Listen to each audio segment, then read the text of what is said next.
may have to ask the board, I don't have enough reason to postpone it. If you're asking why the urgency, I committed to the staff, both schools of Muir and Smash said, we need to know before we go on break what we're doing, and we don't want to wait around all summer wondering and all that. So that's the case. That's why I'm so back on some of this. I would like to honor that. It's been a tough 2 years.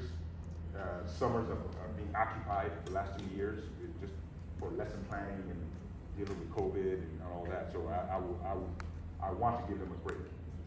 So we're gonna try to at least get some actions on it and give that to them so they can. As unpleasant, imperfect as it may be, I want to be able to have a solution. With that said, I want to have Carey take us through some of the points here. We're going to tag team this thing, and then at the end we'll have clarifying questions and any commentary you want to give us, and then after this, I'll get working on the survey and we'll keep you posted on what happens after that. Okay.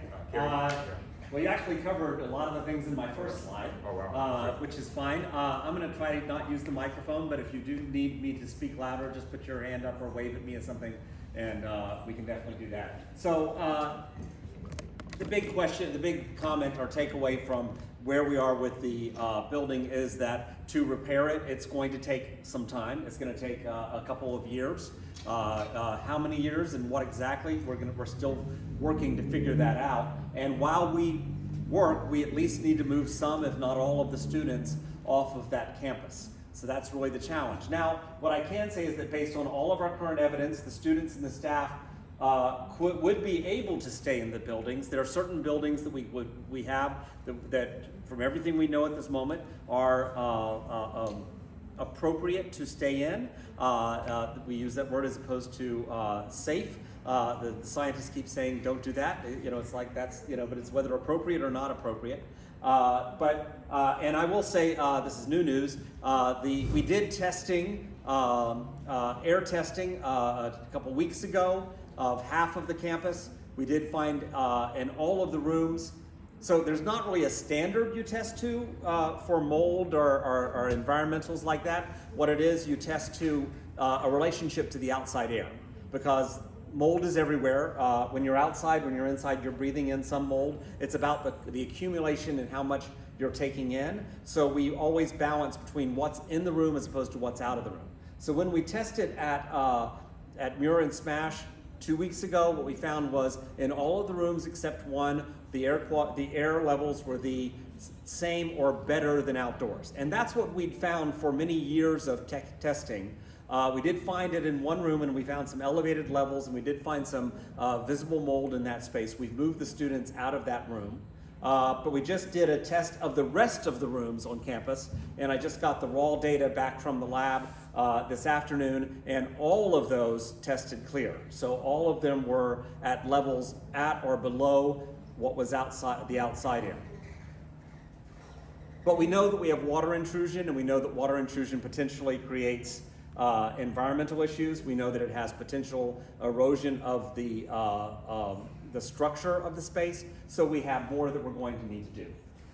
This summer, we'll be doing more destructive investigation, so tearing off walls, pulling things apart, trying to work with our water intrusion specialist, our structural engineer, our environmental people to ask the question, what is it we need to do to repair this building? We're answering three main questions. If we keep students at that campus starting next year, is it safe for them to be there? Is it structurally, environmentally, and operationally safe or acceptable for them to be in that space? The next question is, we don't know yet what the full scope is, what the phasing or the cost of this repair is. So it's part of our duty for this summer is to figure out the answers to those questions. So we really have a good idea of what it is we're going to have to do. The third question, and this is one that it's a little bit technical, but we have a question from the Division of State Architects we answer to is, if we surpass a certain amount, you say 50%, but I will speak about what that 50% means, then the recommendation is not to repair, but to replace a building.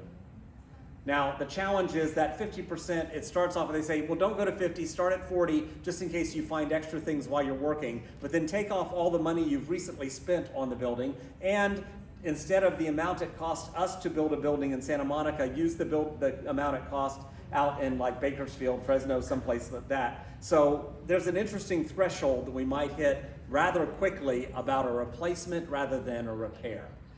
If it's replacement, we're adding years to this process. So we're still figuring that part out. Just so you know, I'm going to talk about the campus in a couple of ways, and for many of y'all, y'all are not going to care as much about what happens over there. You're going to care about all the folks who might be coming to you. By the way, just so we get an idea, how many people are Muir parents are connected to Muir? How many people are connected to the SMASH? Great. How many people are connected to, say, the PBL program? Lots of PBL folks. How about Olympic? Not much with Olympic. Or the OCLC or Independent Study. How many with Rogers, Grant, other elementary schools, Santa Monica High School? Okay, great. Just to get an idea of who we're talking to. So I'm going to move through the stuff of what happens on the Muir SMASH campus, because many of y'all have already heard that, but we will get there. By the way, we have a bird visiting us. If you haven't noticed or seen, it's up there, and I hope it doesn't leave anything for you. So we're going to talk about the campus. We're going to talk a little bit about, okay, my laser works, but it doesn't appear up here. So I'll just point. So building A is the library and admin building. Building B is where SMASH is. It's got 3 parts. And it's the one that's most affected. Building C, and then building D, and then we have our modulars and portable classrooms. So the modulars and portables, they're fine. They're not special, but they're fine.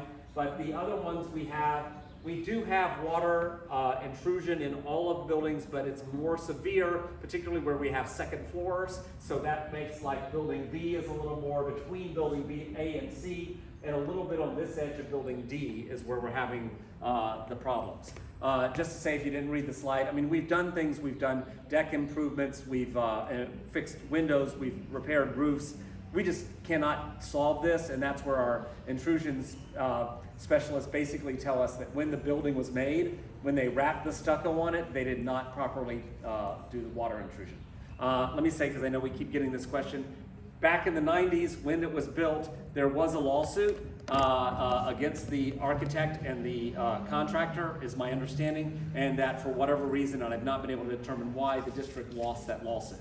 So we cannot go back after them for not having done it properly. Okay. Current use, right now, we have SMASH sort of in this area, we have Muir taking up this area, and then there's a lot of shared spaces through the middle of it. This is the important number. Muir uses 11 classrooms, 2 special education intensive rooms, and 2 SAI rooms. That's a 15. 15 is important. The SMASH uses 9 classrooms, 1 SAI room, and 1 step room. That's a number 11. 11 is important. They also use shared spaces. So when we talk about where they go and how they sort of stay, that's very important about how we move them around. Just for enrollment, you can see the 21 and 22 enrollments at both Muir and SMASH. We also have our current active enrollment. This is the people who've signed up. SMASH will stay relatively consistent because, through the lottery system, that's what usually happens. So they stay about, regular numbers per classes. Muir will go up. Muir is one of the schools, there's a couple of schools that people often don't tell us they're coming back to school or coming to school until the very last minute. A little procrastination, so that's where that number will probably push closer to the 220. But we're really talking about 220 students per each, but notice there is a difference in classrooms. Okay, criteria for decision making. Dr. Drati. So we needed to have knowing this is a highly sensitive conversation and potentially a very emotional one, we needed to have a clear guiding principles of why we make some of the decisions. So we came up with a criteria just based on commentary from the staff, the parents. Like I said, we had an initial meeting in which we exposed the situation and heard from people, and then we used some of that information to come back and make some decisions. So this is some of the criteria we use. Safety of students and staff is a priority, for example. Had if it was determined that that place is unsafe, uninhabitable, then you wouldn't see an option that said you can stay there. But that's not the case. But it's still a concern for many people. And obviously we're going to know more when we dig into the buildings this summer. Number of classrooms needed is also impacts the options that we get. You know, when we talk about 15 versus 11, that matters. That matters. Specific program needs at Muir and SMAS are different and has an impact on the options. Okay, so this is an important one because there's two forms of instruction that occur in our district here. We have more of the general education that takes place more in the traditional sense, although we're trying to become more 21st century in all the spaces that we have, and I'm constantly pushing on that. For the schools that are taking on that, I'm glad for that. But by far, a large portion of our school population is still more on a general way of teaching and learning. And then we also have specific programs that are taught in certain ways, certain pedagogies are used. The two schools that we deal primarily with that are WC and Addison. Okay, dual immersion is a specific way of teaching, and you just don't put anybody there to say let's go learn how to do immersion. So is a SMAS approach to teaching, and I guess it's hard to explain what it is, but it's really around 21st century project-based approach, and they have a specific methodology they use, so that does impact some of the decisions we make. Equity of impact for Muir and SMAS, although not perfect, also had an impact on our options too. Okay, with that said, what I wanna, before we go on to the next piece here, I just wanna, in my mind, I've categorized these conversations into 3 different categories. Because otherwise, I can get caught, I'll get trapped in a conversation to talk about stuff that are premature, okay? So, for example, the first set of conversations I had prior to yesterday, my meetings yesterday was, is a campus safe? Okay, I needed to ensure that the parents and the students and the staff there that look, it's okay over there. That's why the regular testing that we have. And when we found out that one class actually had elevated levels of mold more than outside, we quickly removed the students, we treated it. The staff and the parents don't want to go back to the classroom right now, but that's okay, we found a spot for them.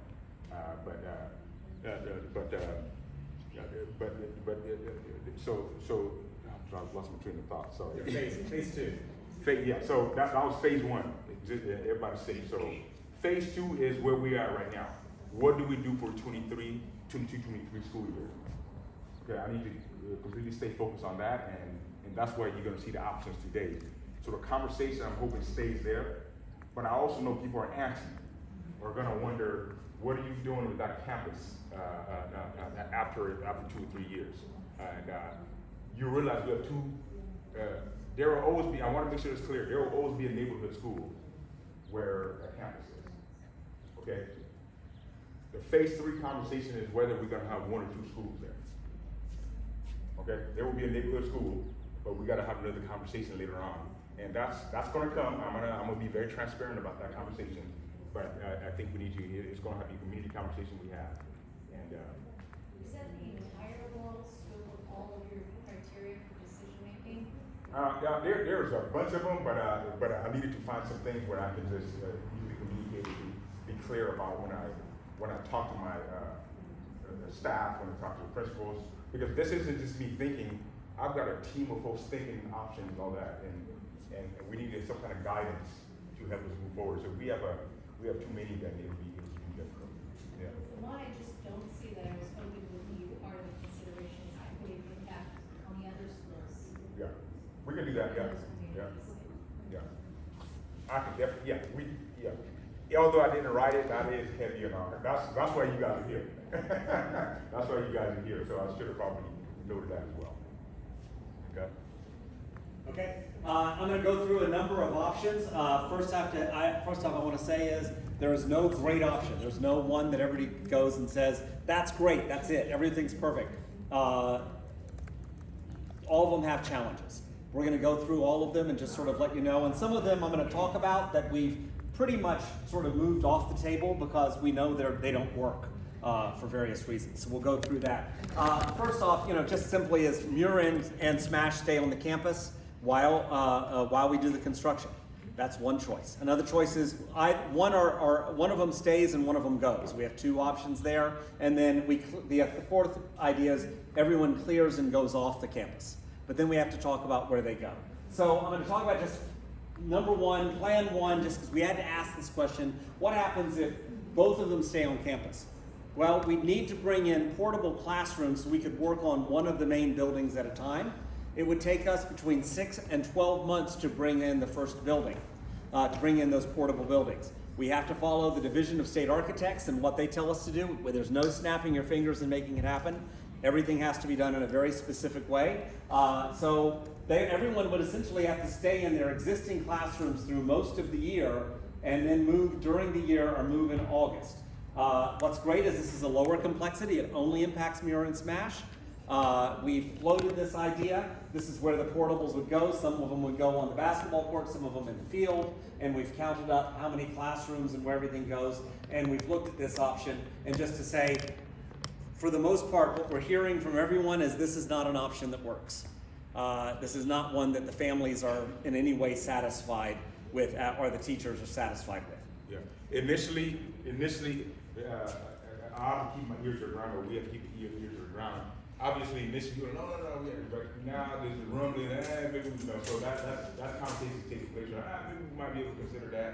I've got the other guy, man, you're not helping me there. But I have to kind of iron out those details. A part of the struggle with this is it's going to be a long process of getting that building done. So if we decide to do this, people just have to be satisfied, at least on that site, that they're going to be living in a construction zone for a while, possibly more than 2. I'd say probably 4 years. To do this process, because if you only, the other request is that they only move every year. They only move classrooms over the summer, and which means we only can work on essentially one main building at a time. And we wouldn't start the first building until 23, so you could sort of see how we get to 4. Now, the point about this is we have already determined that the place is, we're going to be regular testing. If we do this, there will have to be regular testing, probably monthly, just to make sure that people, even though you may say, Ben, why would you test? And it just calms people down, and particularly in the dry season, obviously people will be like, why are you? But I just think it calms people down and they see those results. So we can stay there. It's just how do you feel about staying there is the question. Okay. So I'll move to plan 2, and there's a 2A and a 2B. The second plan would move Muir off the campus and would keep SMASH on the campus. SMASH being a little bit smaller than Muir, once again, it's that 11 and 15 number. It's a little easier to keep them there.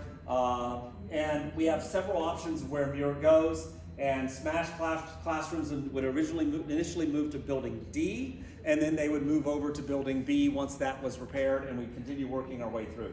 In all of these options, the special education preschool that's there would move over to Washington West, which is at 4th and National. There, they would be able to be with another gen ed preschool, so they'd be able to collab with them. So that's pretty easily done.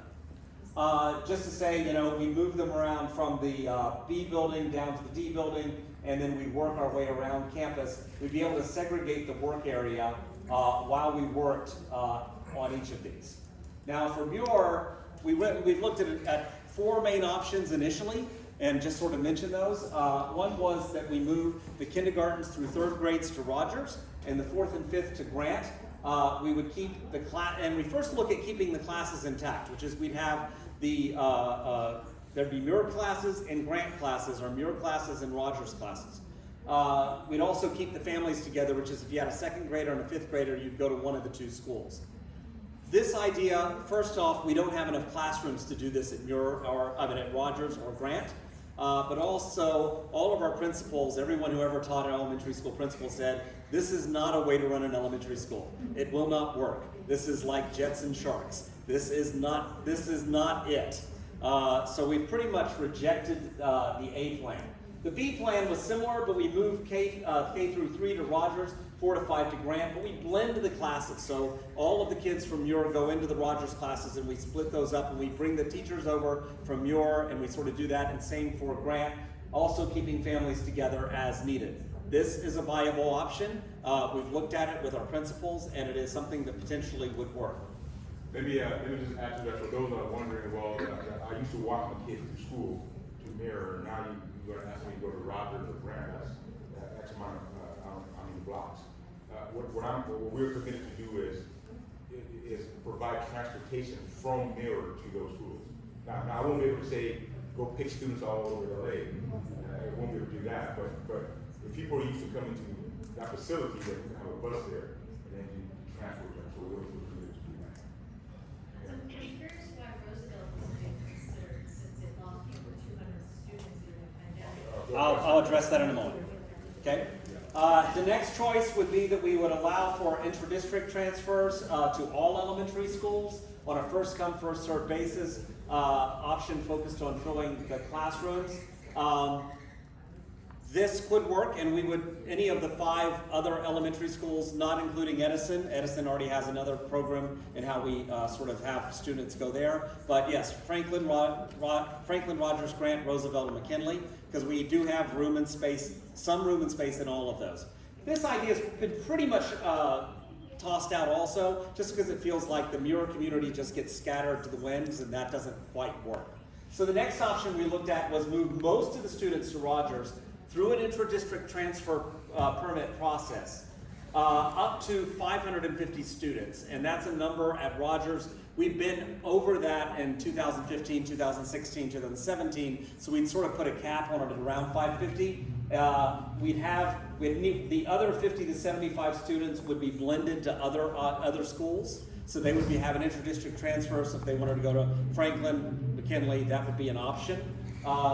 And we have also talked about maybe saying those people who live within the boundary of Muir, those folks would have a priority to go to Rogers because they would be the closest in. Because of the 220 students, a little less than 100 of them live in the Muir boundary. The others are from intra and inter-district, both in Santa Monica and outside of Santa Monica, who go to Muir.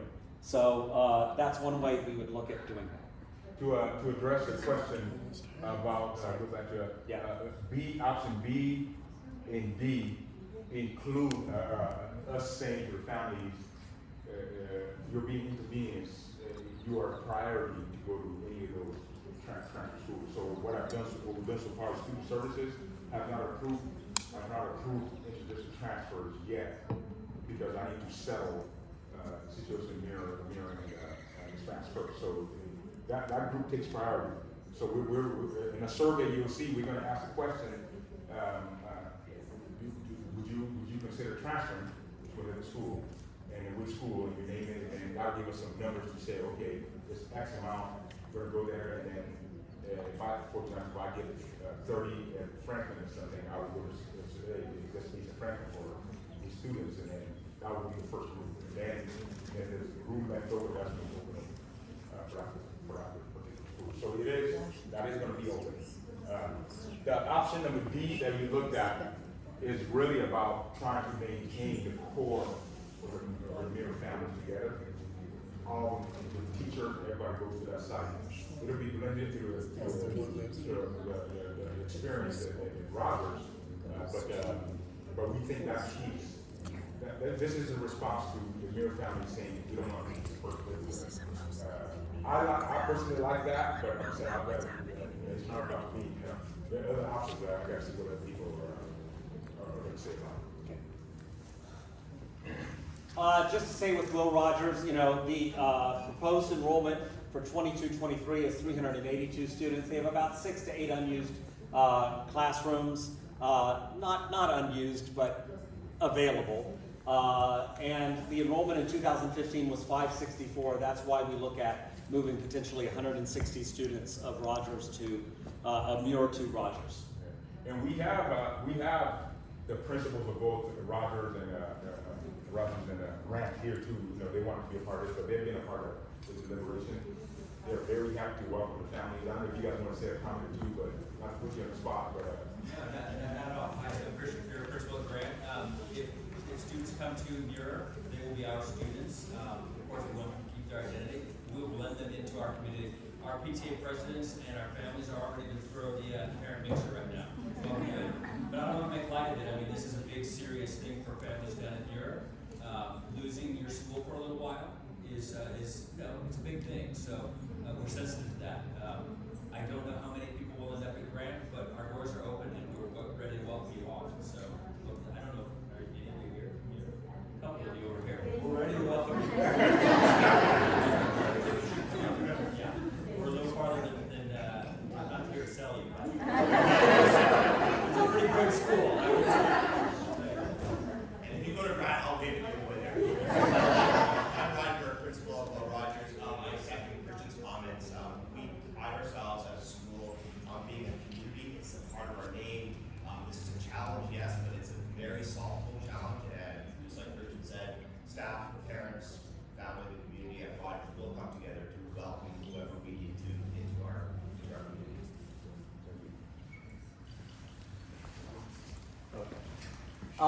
Plan B is we would move Muir off campus and keep SMASH on the campus, but Muir would potentially move to Obama, the Obama Center. That would have the PBL program, the project-based learning program, move to either Samuel High English Building or SMC. Olympic, the off-campus learning center and independent study would move to SMC.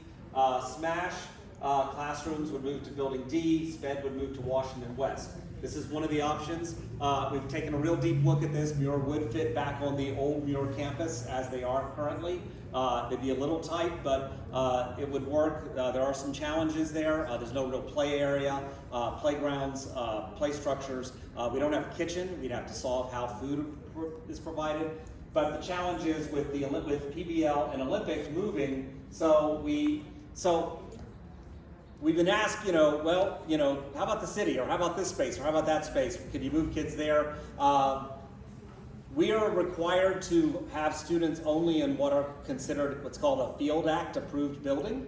And the Field Act is approved by the Division of State Architects. And the only Field Act approved buildings in our city are our buildings in Santa Monica-Malibu and the college, because they're part of the community college system. So the only places we can move students are those two places. So any other place we're just not allowed to do that, and so that's why we consider that. Yeah, and I want to speak to it. I'm going to creep it into phase 3, without getting involved in it. Look, we got a situation here. We have to move some things around, but it doesn't mean that we can't start thinking about the future of the district. And like for example, I'm already thinking, okay, once that building is done, what's going to be there on our campus, the neighborhood school, and all that. That's a conversation we got to have. Olympic, OCLC, independent study. We have about 43 Olympic students there, about 20 OCLC students. Independent study is, they work independently because of COVID and everything, but the vision for me for the district is really about structuring education for our students to be able to tackle this new world they're going into, which is around you got to get the academic skills, but at the same time, the soft skills about being able to go into the workforce if you need to, and I'm talking about 21st century skills. One area for that is partnership with our universities. Right now at Olympic, I think we can do a lot more for our Olympic students. And me being a secondary principal, working closely with colleges, the colleges and all that, I love the concept of what we call middle colleges. Okay, middle colleges. It is an environment in which our students, a small program like that, interfaces with the college, works on the campus. They get the diploma while they get the AA at the same time. And they have an experience. They have access to the labs and certifications, whether it be nursing or CNA or all these other certifications that the university has. To get the students, sometimes they struggle with just trying to figure out what they want in life and all that. but that gives me that purpose. We think, in my communication with the president, Dr. Jeffrey there, she told me that would be awesome. She shared the same vision. So I'm going to be talking to the Olympic staff about this opportunity that is awakened. There's some sites on that campus that can house them, and we just think if we create a middle college concept, not only do we now have the students there because of some issue that might have been in or not fitting in, they actually are in there to try to get some kind of certification or degree or something that's going to catapult them to greater things. So it's a concept I really love. I've got to try to convince our families that this would be a good option for us. Can you say that a neighborhood school will be on the Smasher site? Do you mean that the schools will both return to that site, or do you mean that Smasher will become a neighborhood school, or do you mean the Muir will be back there? What do you mean? I say all of that is a possibility, and that's a phase 3 I want to try to talk about. I got some ideas, concepts, but it's going to be community decision, and I'm going to take it to that community. Y'all don't want to hear I don't want my opinion to cloud right now. Just like you're not going to hear from me what I'm opting out right now, because I want to hear from people, but I do have some ideas, and maybe when the survey comes out, it may sway me, but right now I'm reserving that until I see more information. It'll be the same when we talk about that, what happened on our site. Do you want to talk about PBL possibly moving to San High? Yeah. or SMC? So this happens obviously. PBL, we've been talking about two options there. If whether Smash moves to PBL or Obama Center or Muir moves to Obama Center, we got to do something about the PBL students on that campus, right? So the concepts are. The English building is in the area we've been looking at San High campus. There are some challenges with that in terms of, yep. I'm sorry, before you go. Great question. What is PBL? Oh, sorry. PBL pathway. Super quick. All right, good. PBL pathway is a program of San High that's housed on the Michelle Barack Obama Center there. And it's a 9 through 12 program. We started 4 years ago with 9th graders in particular, but it's around their approach to teaching is really embedded in what we call deep project-based learning concepts. What they do, they receive the core curriculum, and then the teachers work with the students as advisors to help them shape and look into what they want, what their interests are, and then they then partner with internships, externships, and basically create dissertations before they leave.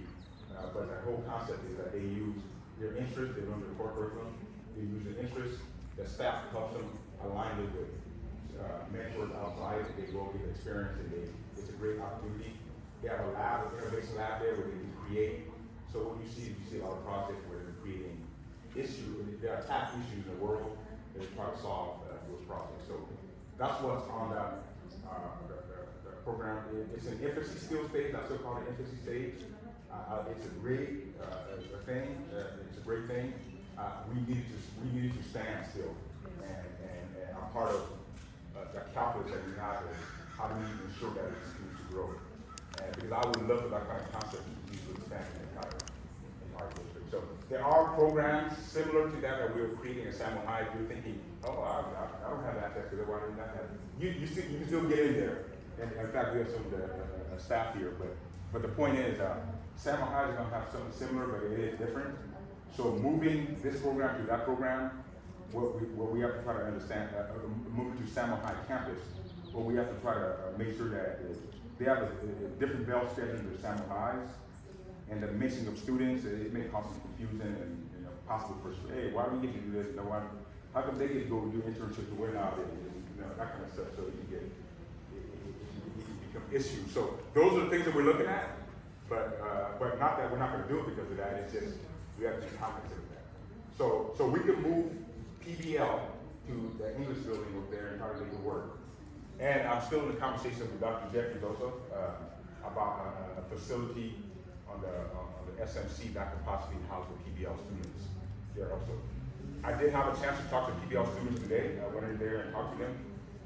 Great students, thought very articulate, and they shared with me some are excited about possibly going to Salmo, and some are concerned. Some are excited about going to SMC, and it's broken down by grades, man. 9 to 12, Salmo high, but 11, 12, oh my God, what a prestigious environment that would be if we would go to SMC. So that's an area I think they're going to weigh in on some of that. I got some homework to do with that with Dr. Jeffrey to try to secure the spot we need. But if that happens, I'll then open it for How many students are in that program, please? Right now we're about 150, right? About 150? 150. It can be bigger. It's just right now the pandemic. It's 3 grades this year. It'll be 4 grades next year. Started 3 years ago, and it's 150 students. What do you anticipate next year right now, Nicole? About 150. Okay, thank you. Okay, so Muir, just to look at the Obama campus. You know, the thing is, we have classrooms here and there. I think I have a slide someplace here. No, I have it later. Just telling you how many classrooms they have. It's not a very full campus as far as classrooms. They're not a lot. So one of the other plans that we looked at in this is that we looked at so Muir would easily fit on this campus. Hang on, I'm going back. 1 second. Okay.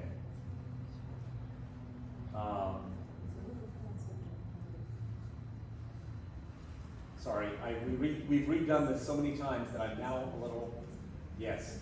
I need to talk about option 2B, which I don't have the right title there. That's the problem, is we keep redoing this presentation as we take in new information. So one of the questions we were asked yesterday was, what happens if Muir stays on the Muir Smash campus and Smash goes to PBL?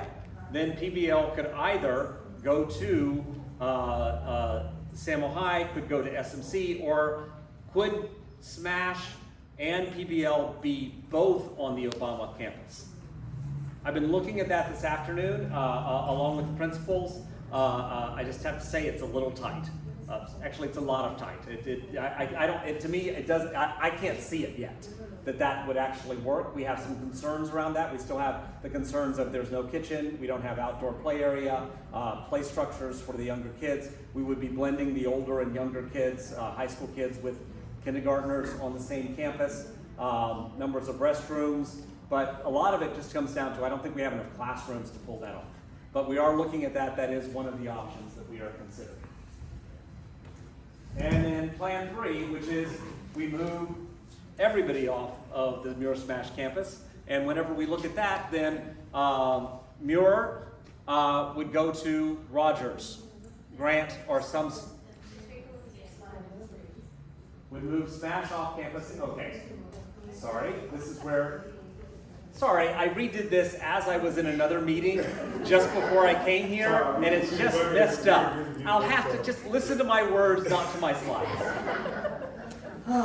Yes, this is the slide I was looking for just a moment ago when I said we keep Muir on campus, we move Smash off campus.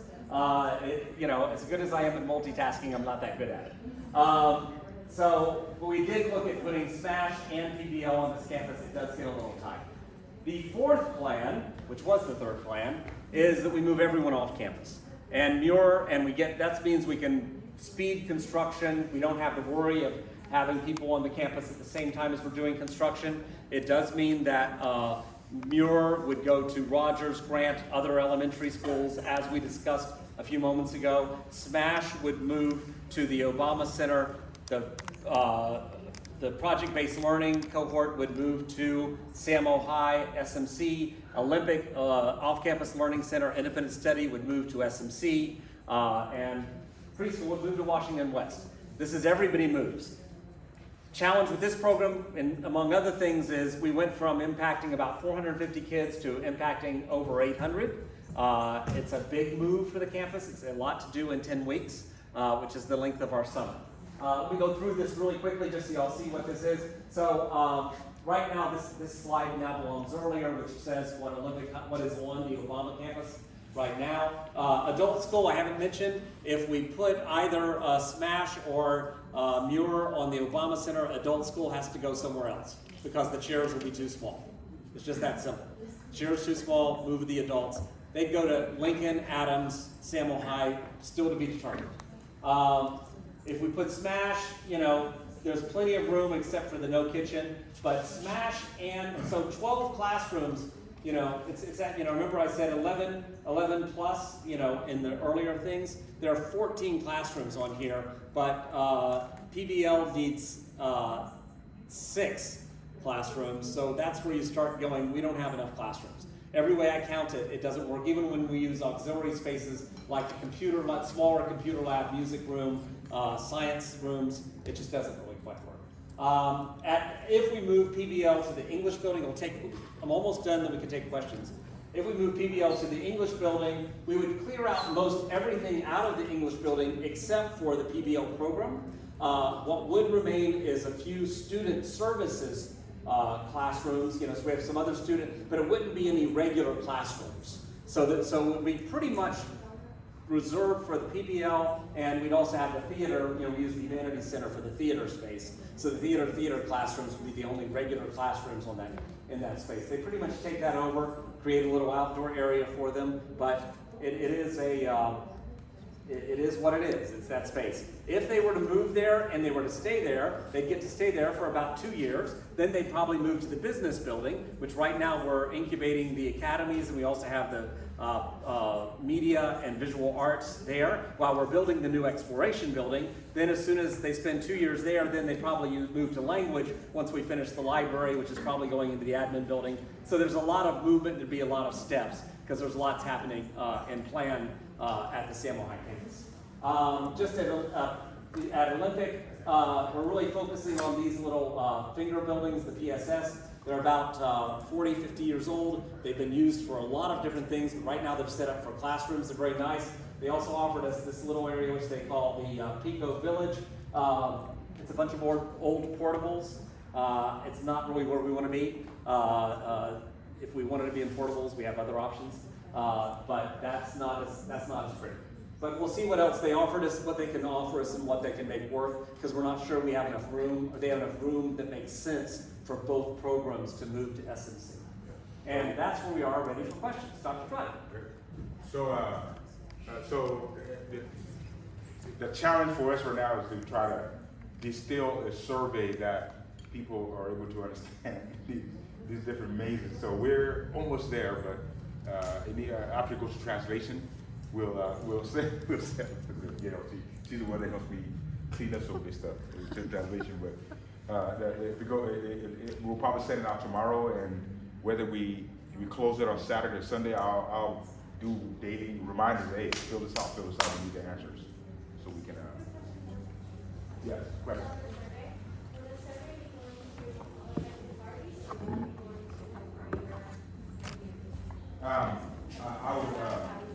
I need to kind of think through that.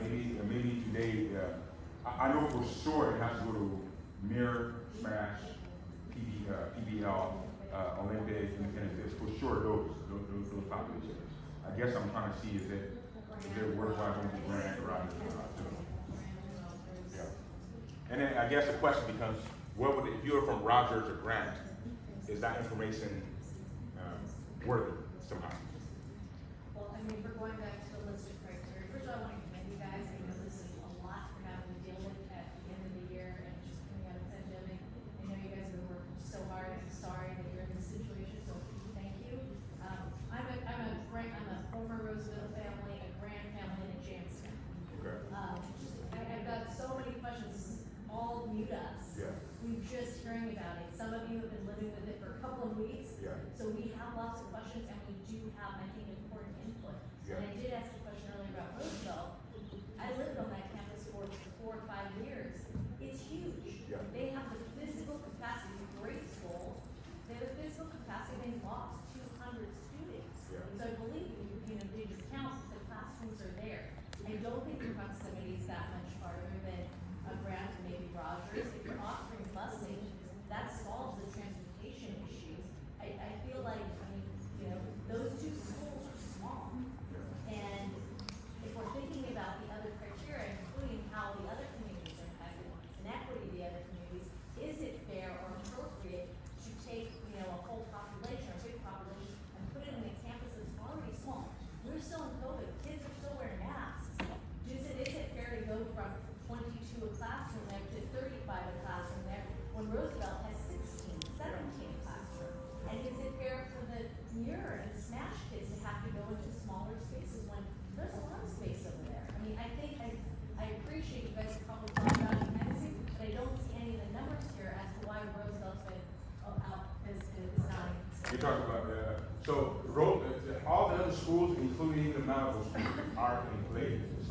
basis of things going to go in my survey is going to be first to mirror families, if we are going to move them, is do you prefer going to another site? Do you have priority wherever you want to go? That's going to be there. What I've got to do is, because that's important because it impacts the staffing that follows those students and all that.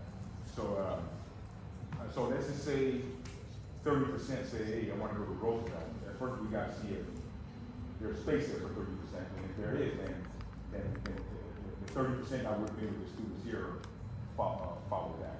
I think that Rogers concept, because Rogers probably has the bigger space and it's close by, neighborhoods, and that's the closest school to Mirror. The concept of saying, let's get the bulk, the majority of the students to Rogers space and close to community, close to where people live. And then obviously we can't take all the students because we don't have enough, we got to siphon off these 50 other places. That was the logic behind it, but it doesn't mean that other schools, because that would then be the bulk of the students will go to, the students will go there and the staff will go to Rogers. What is the Roosevelt population currently? I could look that up, but I'd have to check to tell you. I think it's slightly more than Grant, but physically. Is it 500 something? They have to 3 times bigger. Yeah, the challenge is, Roosevelt is also one of our smaller elementary schools as far as property size. It is actually. I see you turning its face. It actually, there's a lot more land at McKinley and Rogers. Roosevelt is the smallest of those 5 schools. With Roosevelt and it goes Roosevelt, Franklin, Grant, Rogers, McKinley. Rogers surpassed. I know that Ryan and Christian compete, but Rogers surpassed it when we added the church parking, the church lot. But yeah, as far as amount of room and amount of spaces, but I can look up the enrollment data. Yeah, so the rationale was more or less location, space, and vicinity. The location in the vicinity to the neighborhoods around there. And a lot of, and it really has to do with neighborhood kids hanging out with each other. They are still gonna hang out. I don't know the hangout patterns between Roosevelt kids and Rogers kids, but I'm assuming it's more between Muir and Rogers, if there is any. Dr. Drati, I Yeah. think your perspective as well, I've been to several of the Muir/Smash community meetings, and it was very clear to me at both of those that this is actually something that the Muir parents wanted. They were very interested in staying together as a school community. They were very interested in staying in their neighborhood, which was my understanding for why they picked Rogers. It came from basically the input of the Muir parents. Erica and I'm sorry, I was named. I kept raising my hand.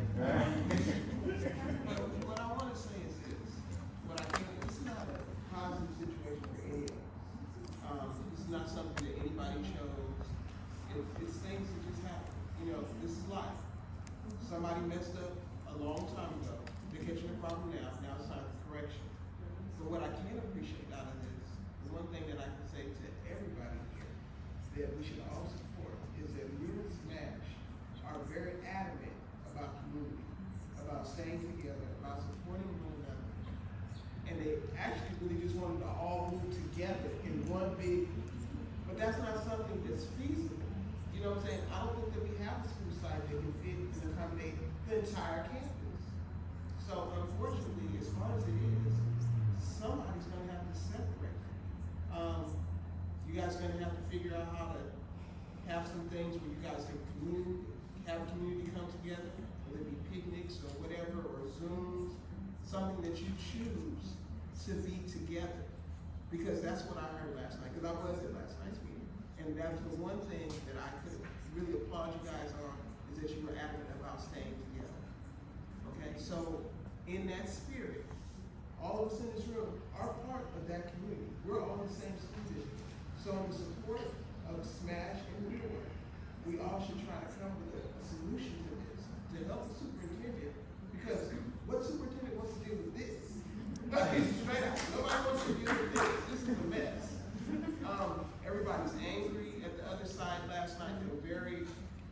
upset, but this was not intentional.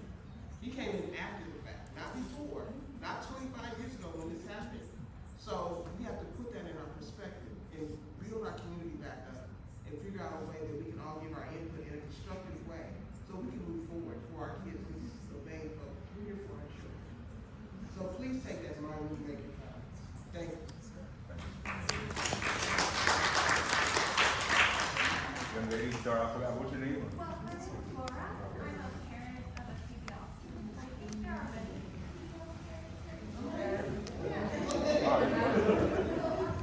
Your students did a good job of telling me every other job, so I have to do that. So I just want to talk a little bit about the, it seems like there's a good possibility of the English building being used for PBL, and then maybe, it sounds like there might be many moves for PBL in the future, and I guess my concern is, you know, the thought going into keeping the sense of community from PBL. I think that's something that many of us are concerned about, so if you know what thoughts. Yeah, so, you know, when I talked to them today, I say, look, there's two options that we can look at, which is the English building versus the SMC. I've been brought to, and I told them, look, this is still in brainstorming stages. I have people crunching numbers, but a merger between SMASH and PBL, since they programmatically are somewhat similar, not somewhat, almost completely similar. So it's coming together.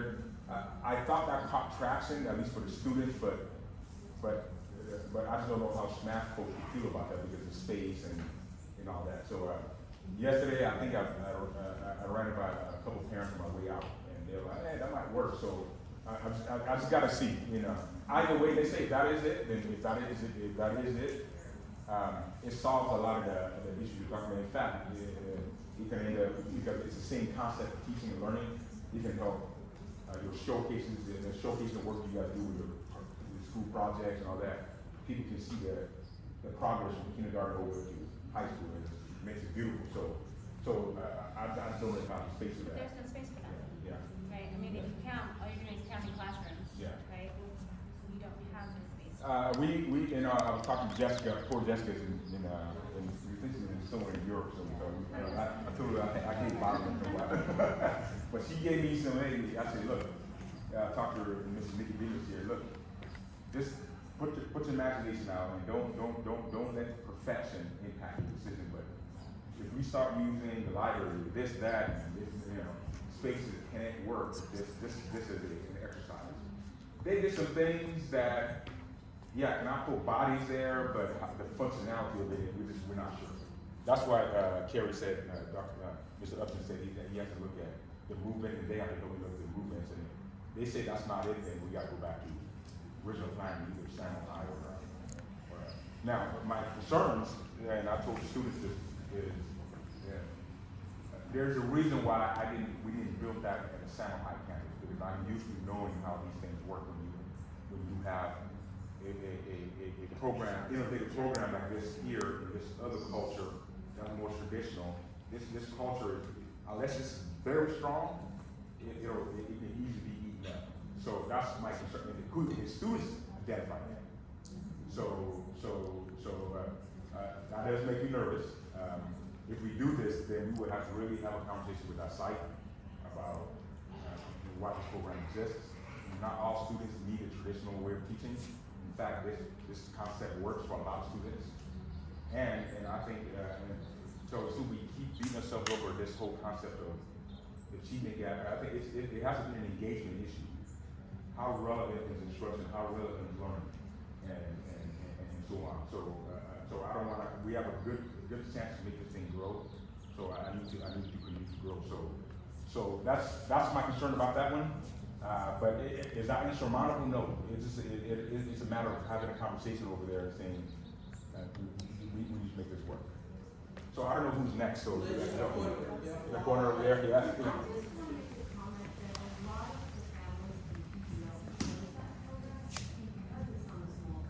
And we wanted to avoid the campuses of similar type. So I feel like we're the ones to front. And I feel like the people that have parents that have kids that are thriving are really at risk now.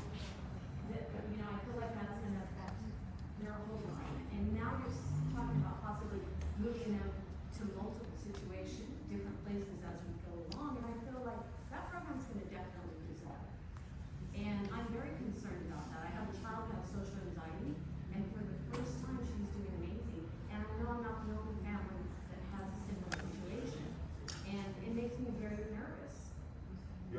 comments, if y'all didn't hear it, what's your name? My name is Alina, my daughter is Sage, she's Yeah. PBL. Yeah, I think I talked to her. You talked to her? Very sweet, good comment. She's So, what is mentioned here is that, a lot of decisions were made to go to that school because of smaller environment and all that, you know. Sometimes we can be environment with people having anxiety, social anxiety and things like that, but that environment is helping a lot of students. So you have students in that campus who are all WAPs. And, so that was something some of the students expressed. There were others that said, so it was really split. There were others that said, we think it'll be strengthened to go to San Juan. And there were others that said, oh my God, it would be further strengthened to go to San Juan because of the speed. So I'm just all over the place on that one. It's hard to see, it's hard to know where. So. I know one of the things that really helps when she's having these moments of anxiety, because of the way that Obama campus is set up, she can sit outside, calm herself, and continue working. Where in the English building, I feel like there won't be that option. I feel like when she is on SAML and she has an anxiety attack, she's just sitting there crying, waiting for the class to be over, because there is no area for her to compose herself and to continue with the day rather than it just being all shot. And I feel like that will definitely be an issue for her being on a different campus. So I was wondering, will there be a similar setting? Is that an option? Yeah. So that's what I meant by the culture of if we do this, we would have to have a conversation almost. If there or SMC, there would have to be some kind of Similar setting? similar setting in terms of that kind of space. Yes. And autonomy from the bigger system. So we are considering that. We know the uniqueness of that. The map I've seen of the buildings that they might offer me, I need to talk to the president still. It's in a convenient area where it is away from everybody else. We can certainly work that off. But at the same time, other Keeping that students. in mind. Yeah, say it again. I said I appreciate you keeping that in mind. Yeah. Because I think it will make all the difference with a lot of. No, the students, that was a pleasant meeting I had with the students. They were very articulate. You're all there. Yeah. So Ben, just so you're here, and then there. Okay, so John, you gotta help me, so, yeah. Here, there. So just to keep up with your answer. All right. Building on her point about, the culture at PBL and the facilities, I have a semi graduate and then I have a college PBL, and the way that the staff, teachers, and administration interact with the students at PBL is completely different than the way that they interact with them at SEMA. And, sometimes there seems to be a bit of an adversarial relationship set up at SEMA between the students and the adults there. And that's a big concern for me if they do end up on campus there, because they do, especially in the older grades, she's gonna be 11th grade next year, they do waiting to learn things. So will they be able to just go, or will they have to go to a house office, or how will they get their pass, and will the security guards at the gate, will they just let them leave, is it gonna be something that's gonna delay them? Aside from the other issues with develop scheduling different, and having a space outside, where they can just, they can take breaks, during class, if they need it, go sit, plug themselves, and come back in. And how is that gonna be managed with, potentially other, regular sound staff that doesn't necessarily understand that this kid's okay to be out there, and they don't need like a pass or whatever, they can just take breaks and sit outside for a minute versus this money, someone gonna come up with and say, what are you doing here, or go to the house office or whatever. Yeah, it's all very good points, and to put it this way, it is at the forefront for thinking, not only with me, with the administration of PBL, even with the Samuel High principal, including Michelle, who was walking the news today, so we all share the same concern about that we just described. So if that becomes a decision, we all know that there has to be some kind of protection around those things. So I won't be able to promise that right now, because I still, right now, I got so many, I thought I would go in there today and get from one voice, but it was all over. I'm like, oh God, this is gonna be tough. I didn't have to make a decision. So at the same time, I don't want the students upset, say, well, since you moved me, I wanna go back. I also need the program too. And this is where I think everybody needs to come together, and I think, I like what Leslie said here, that we have a 2-year issue here. Okay, this is a tough situation, but if people do respect that program, like I think they do, walking away from it because the situation is so much changed, I think, it would be hard for me to see that, but I'm hoping we all have this conversation together. SMASH, for example, if they don't get what I'm hoping they understand that the PBL is an extension of what they've always done. And I'm hoping Muir families also see that we just can't cannibalize each other. We have some good plans moving forward. I think I'm excited for the future of the district and some of the things that's coming on board, which I can't share right now, but you'll start experiencing some of this stuff. And you're gonna see, but we all need to work together on this.